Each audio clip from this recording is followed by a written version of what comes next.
So you want to write music, but you feel like you have no time. Whether that's because you have a full-time job, a part-time job, you've got a family, you've got all these other commitments.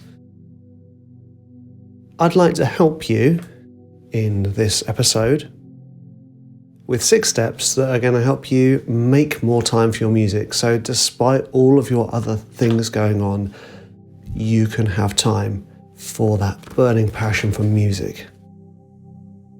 So let's dive in. Hey everyone, I'm Rich and this is the Composer Breakthrough.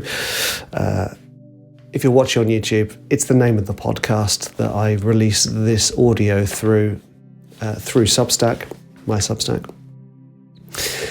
And it's all about helping composers, basically, helping composers to take their career to the next level. And this video is all about helping you make more time for music. Now, a little background for me. I am a full-time composer. I have been a full-time composer for 10 years, but I have also been a composer on the side of a full-time job, on the side of a part-time job, part-time parent, well, full-time parent, I should say, part-time childcare, I mean. So I've been there, and the things I found and I learnt in that experience, even taking my experience as a full-time, air quotes, full-time composer, I've got these 6 steps. I've written them down because I feel like if I don't script this, then I'm going to get lost and end up talking about Zelda or something random halfway through. So these are the 6 steps. Step 1, and this is like laying the foundations for you about helping you to create more time. And this is about changing your mindset. And I have 6 little tips for you to help change your mindset, because you need to shift your mindset to be able to then start to carve that time out. And the first shift is thinking about the words I've already been using, which is rather than finding the time, or rather than you saying the words, I have no time for music, or I have too many other things on my plate, you change your language to, I am going to make time. And that shift in your language will internally shift, because what that will start to do is that will start to help you go, I have to actually make the time for it. It becomes an active thing. You take the power back of your schedule. You are not run by your schedule. You let your schedule run you. And yes, there are certain things that feel like you cannot move, and that's normal. But what we've got to do is you've got to start making the time and using that language. I'm going to make time for music today. Okay? That's the first mindset tip. The second one, and this ties in, to make time for music, you have to make it a non-negotiable. And what that means is it's something that you cannot not do, like brushing your teeth. Every morning, every evening, you make time to brush your teeth because it is a non-negotiable. We have grown up with that ingrained belief that we have to brush our teeth twice a day. So you need to now start saying to yourself that making music is a non-negotiable. It is something that I must do every day, and I must make the time for it every day. And this isn't to say that you plow through all of your other plans and you become completely single-minded. It is about shifting your mindset. Make time for it because it is non-negotiable. Because if you do not make time for it and treat it as a non-negotiable, it will not happen. And that is why you are in the situation you're in right now, which is, blimey, I don't have the time. I know some of the composers in my community, the Composer Academy, they are getting up at 4 a.m. to make time for their music. And I have so much respect for that. That is awesome. The next one, and this is to alleviate a little bit of the pressure, the mindset here. You make time for it, you make it a non-negotiable, and then you let yourself approach it little and often. My light, that doesn't matter, does it? Sorry, I don't use a light for these videos. I use my window, which means that when the sun goes behind a cloud, as it does often in the UK, my face goes dark. But to be honest with you, this is really a podcast with an assisted video. Back to the point, is little and often. So you make time for music, and you make it a non-negotiable, and you relieve the pressure by saying, I don't have to do a chunk of 3 hours. I don't have to do a chunk of 2 hours. I don't even have to do a chunk of 1 hour. I just have to spend 10 to 30 minutes a day making music. Little and often, this is what I used to teach my students when they'd practice guitar. Little and often is much better than binge practicing. If you practice for 3 hours one day, once a week, it is far less effective than practicing little bits every day for a week. And it's the same with writing music. You want to approach it little and often. And that alleviates a lot of the stress of it, because then you can say to yourself, if you didn't make a lot of time for music that day, you still did. You still made time for it. 10 minutes. Oh, I managed to come up with an idea. Brilliant. And that fills the bucket. And that's really, really important. You want to keep filling that bucket with small wins. Now, this is talking to anyone who's in a relationship, who's got a wife, who's got kids, who's got a partner, whatever the situation is, you need to talk to your partner about this, because you want them to be on side. You don't want to suddenly sort of say to them, hey, I'm making time for music, you can do all the housework today. You don't want to be like that. You want to be like, look, I really want to make time for my music, but I need to find a time that works not just for me, but for us as a family. And that's really, really important. It's a really healthy way to keep your passion something that is respected by both you and your partner and your kids. You're not going to be like, right, hi guys, you're back home from school, you do everything else, I'm going in my den for 3 hours. You want to talk to your partner and establish a routine with it so they can support you. They are your first port of call for accountability. Just like if they approached you and said, I've got a passion for music and I really want to make time for it, but I'm really struggling, can we just sit down together and sort this out? You'd be like, well, I'd hope you would. You'd be like, hells yeah, let's do this. Now the next one, and this is one I've been harking on about for ages, and anyone who's known any of my teaching or any of my mentoring or any of my coaching is done is better than perfect. Also known as embrace imperfection.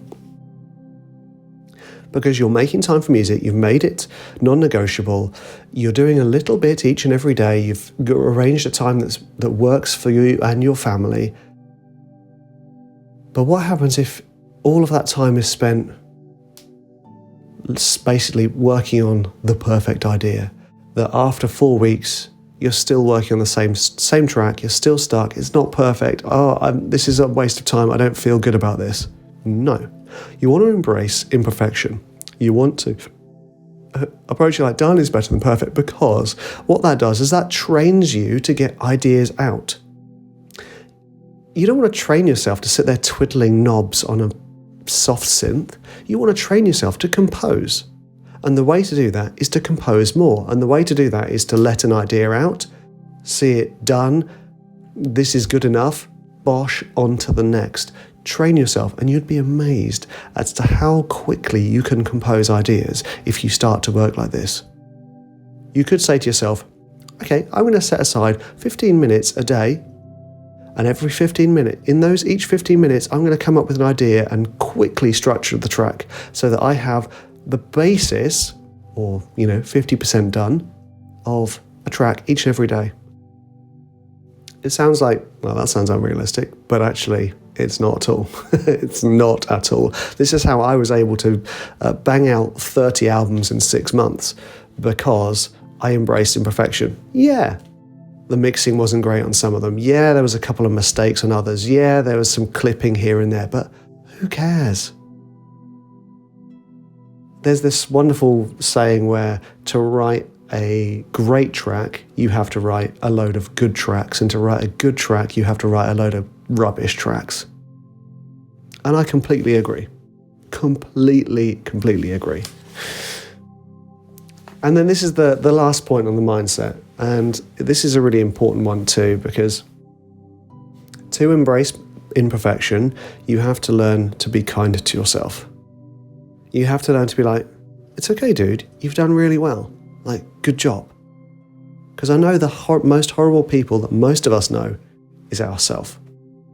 That voice inside us is probably the most harsh critic that we know, and we have to learn to train that voice to be positive, to be grateful. You say, the easiest way to do that, for instance, is that each time you make time for your music each day, you say, thank you to yourself for making time for the music.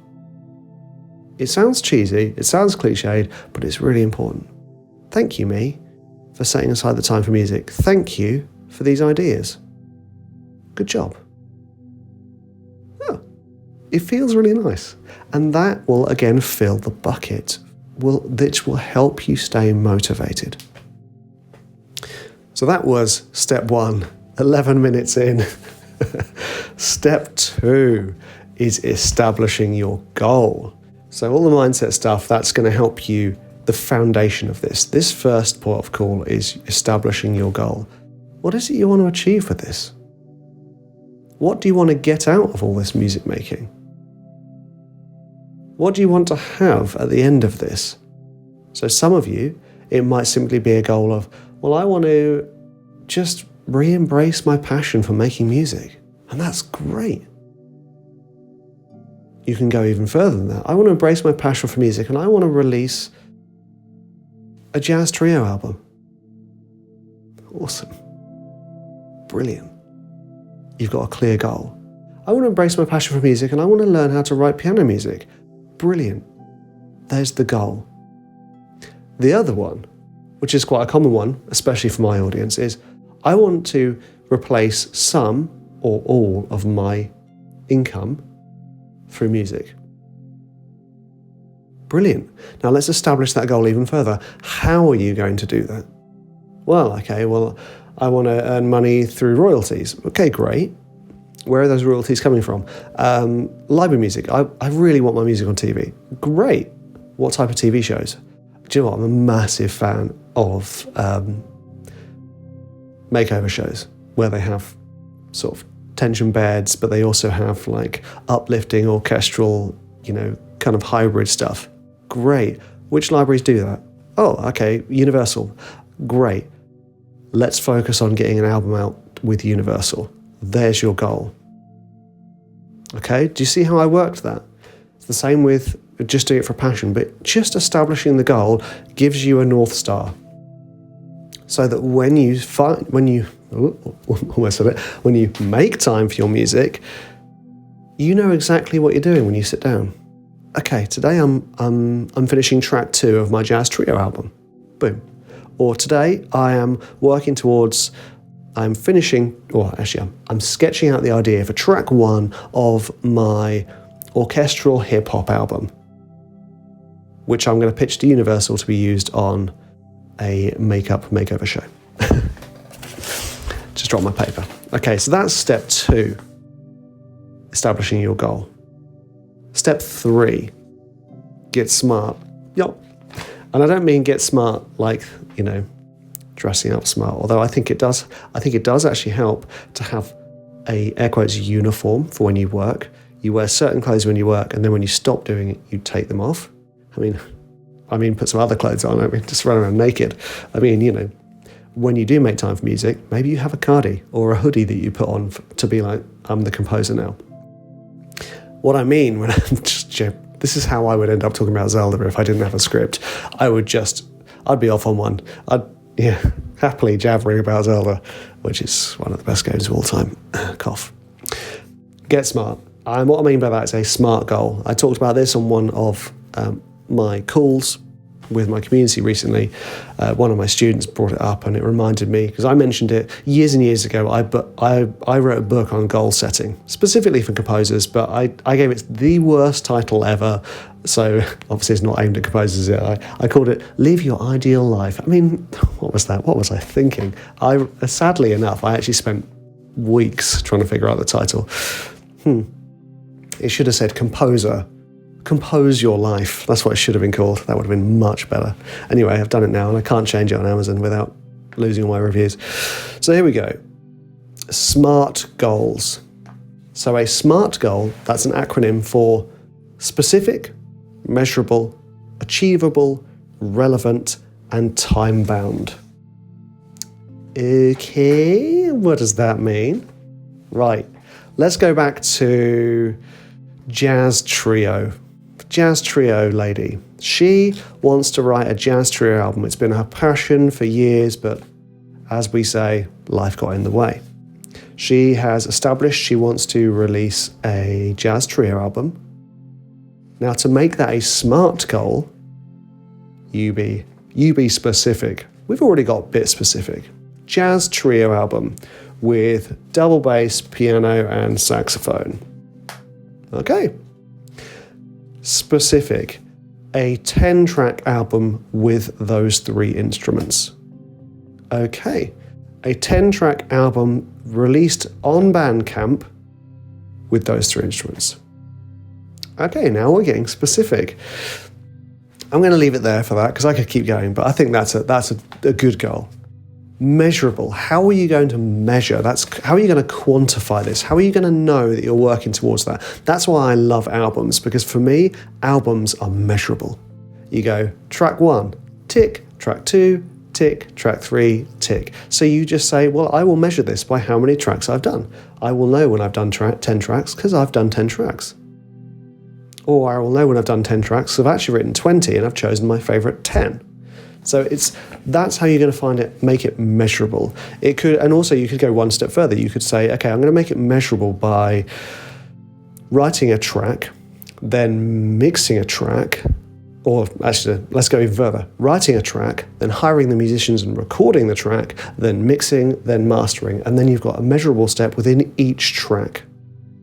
Fab. You've made it measurable. Now, achievable. Okay, so with this album, with this Jazz Trio album, it won't be achievable if, firstly, you've never written jazz, secondly, you don't know or understand how to get players to record it, you've never recorded it. It's basically a whole new thing for you. Is that achievable? I mean, yes, but is it? And there's a whole idea of achievable and realistic. So for this lady, it's achievable for her. She studied jazz piano when she was in her early 20s. She studied it at uni as a minor, and she loved it, but life got in the way. It's achievable for her, but actually she's brilliant on the piano. She knows a fantastic double bass player, and she's heard that she can get some great saxophonists from Fiverr, which I know everyone's like, well, don't use Fiverr. Actually, you can get some great players on Fiverr. She's used Fiverr before through work, so she knows how to use it. It is achievable. And she has a friend who actually has a recording studio in his garden that has space for 3 musicians.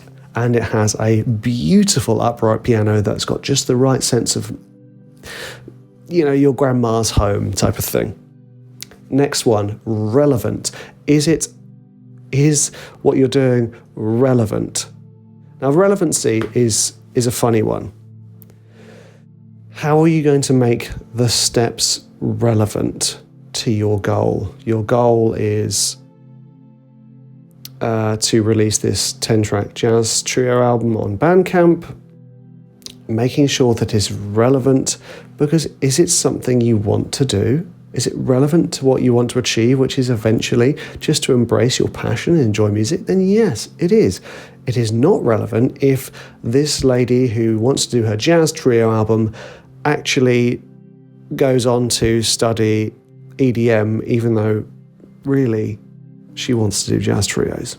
She wants to do some jazz, some smooth jazz, yeah.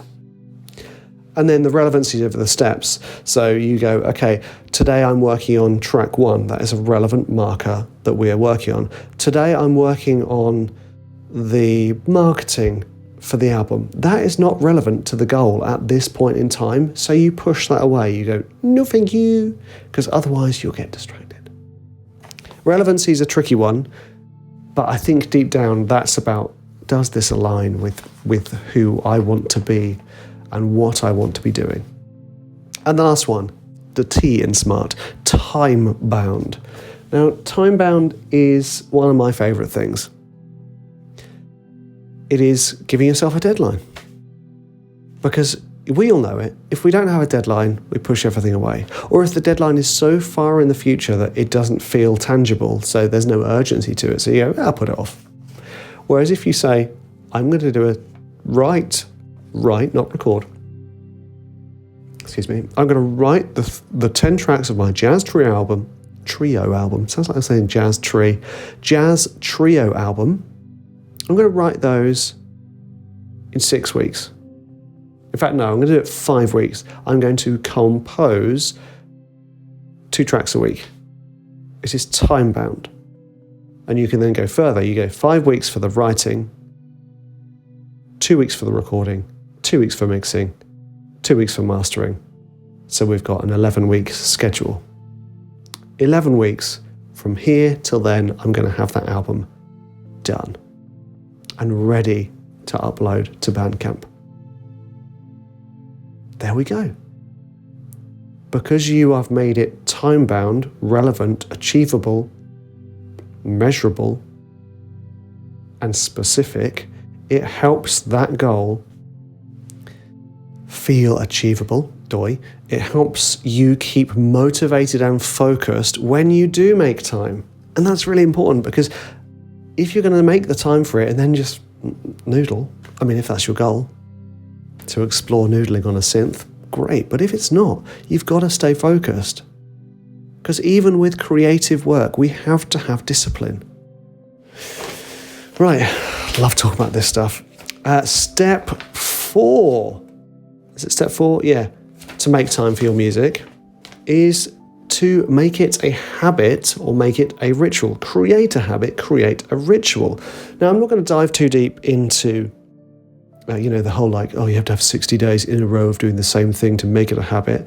I mean, I've done habits where I have done that and then dropped it within a day. I don't think it's about that personally. If you've ever read James Clear's book, which name's just left my head, it's about habits. I can't remember what it's called.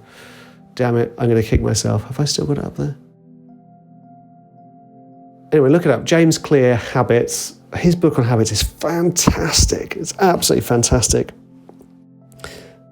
And the key takeaways for me were about making things easy. If you don't make it easy for yourself to create a habit, it is that much harder to do. So, for instance, how many times have you left a box of chocolates on the side and then almost every time you walk past it, you've been like, ooh, because it is easy, because they are there. So you need to make it easy for you to get into your studio and start making music. You need to figure out ways that are going to make it easy. Maybe you make it tidy and inviting. Maybe you have the keyboard out on the desk as a reminder. You have these visual cues to make it easy. And another step to that would be to have templates ready so that you can get straight into Logic and start writing, or whatever DAW you're using. Start writing it rather than loading up a new Logic session and going, oh, what sound do I want today? You've got all the instruments ready. Just whack up a quick template that you can at least start with. You don't have to create a 200-track behemoth that's going to crash your computer every time you open it. You just create a template that is usable and makes it easy to write. You can always add more instruments. You can always add more sounds. But if you're not making it easy for yourself, it's going to become harder. You sit down for 10 minutes, and before the 10 minutes is up, you've barely loaded up a sound. So make it easy. And the other thing here is removing distractions. So although I am holding my phone right now, I have gotten into the habit of removing the phone from my vision when I'm working. Because my phone is a big distraction. You'll see it light up and I'll go, ooh. And before I know it, I've been on Instagram, which I've now deleted again, because it's a distraction. It's a distraction from the actual thing you want to be doing. So some people use those Pomodoro timers on their computer where it only lets you access one app in that time window. That's a very good idea. Other people will, like I said, hide their phone. Other people will just sit down with a pen and paper. You've got to find a way that will remove all distractions. You've made it easy. Removing the distractions keeps you focused. And the last one is rewarding yourself. And this comes back to, again, being kind to yourself. And I don't mean like each time you sit down to write, go neck a beer. I don't mean that. I mean, that does sound fun, but I mean, that could quickly go dark. So what we're thinking is things like this. You go, I quite like having like a little pot by my desk with a ton of little tokens. Each time I do the thing, I put the token in. Or I have a little checkbox. Tick, tick, tick. And by the time I've got to 30 ticks, then I have a pre-arranged reward for myself. And that could be, you know what, I go out to a cafe and I get that drink I always want to drink and my favourite cake, and I sit there and enjoy that time. Or I download the movie, or I give myself an hour on the Nintendo. You decide what the reward is. It has to be something that is actually rewarding. Otherwise, you're going to be like, well, I don't care about this reward thing. For me, this is going to sound really like, for me, the reward is seeing the albums, seeing them there. Even if they don't get any streams or any attention, just seeing them there, I think, I did that. That's awesome. Well done, me. So, yeah, there we go. Create a habit and a ritual. So you can ritualize it, of course. So I talked about habits, but you can ritualize it. You sit down, light a candle. Sit down, put your special composer hoodie on, light a candle, light some incense, headphones on, ritualize it.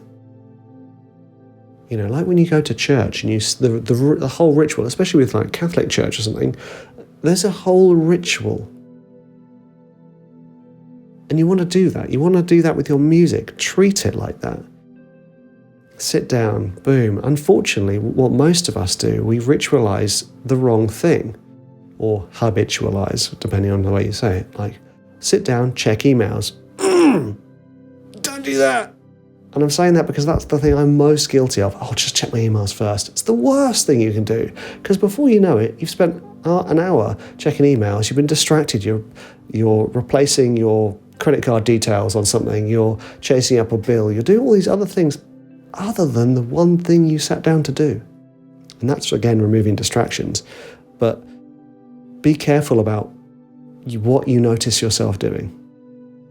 I did it today, annoyingly. I sat down to do this video and to print out my script. And the first thing I did was check my emails. Half an hour later, I was like, damn it, focus. So although I'm saying all this stuff, this is all the things I've learnt and I'm still learning to implement. So this isn't like I am just fantastic, you should listen to everything I say. This is these are all things I learnt and know and need to constantly remind myself of. And the last one, step 5, is accountability. We've talked about this already. I say we, like I'm having a conversation, but I am. I'm kind of talking to 2 of you because 2 of you have asked me for this content. You know who you are. Step 5 is accountability. Now, we've talked about accountability in the first point. The first point was talking to your partner, and that's having accountability in some way. You've got somebody else who's got your corner. You know, who will say, did you make time for your music today? Oh, no. Who might say, well, why don't you do it now whilst I'm doing this? Ah, awesome, thanks. That's one of the biggest accountability partners you can have, is your actual partner. And of course yourself. But outside of that, you need to find a place where you can get that support.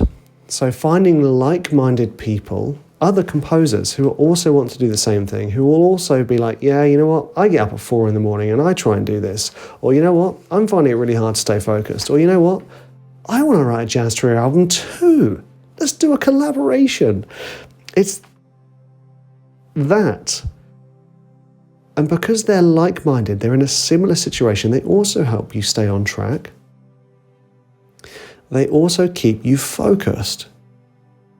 Because if you've got a group of people who will say, hey, you said you got this jazz trio album, what's going on? People who can hold you accountable to your goals, hold you accountable to your actions. And that is so important. And that is exactly the reason why I created my community, although I don't like the word community, but my group of fellow composers aspiring to their goals called the Composer Academy. Because I wanted to have a place for them to be held accountable and for me to be held accountable. And it's just lovely. It's so nice to see these composers vocalizing their goals, working towards it, sharing their wins, and having a place where we can do that together. It's awesome. I mean, this isn't a sell. I mean, maybe a little bit of a sell, but I'm not saying go sign up to my academy. Or am I? No, I'm not. I'm saying find a place for accountability. You can already, I mean, a lot of the academy members are already in other communities. You can find another community. There's quite a few of them. It's just about helping you as a composer make time to compose and to work towards your goals. And I really hope that these 5 steps have helped. I'll put a link below to the blog post I've written about it, which also has the audio for the podcast. Oh, it's getting dark. Oh, there we go. Because I think these pieces of advice, these 5 steps, are just golden. And I'm not saying it to blow my own trumpet at all. I'm saying it because these will help you live that dream. These will help you take that fire in your belly, that one that's like, I need to be making music. I miss making music. I am going to be making music. You take that fire and you action it. And I'm very, very lucky to say that I did that. And it's awesome. And now it's your turn. I hope this helps. I'd love to hear about how you're getting on with your goals, what your goals are, where you are in your journey, and you're awesome. Thank you for watching. Thank you for listening or reading, whichever one. Feel free to subscribe to my newsletter, or you can subscribe to my Substack, where my podcast is hosted. Or come and join us in the Composer Academy. Again, I'll plop a link below, but if not, I'll see you in the next one. Or you'll hear me in the next one. Yeah.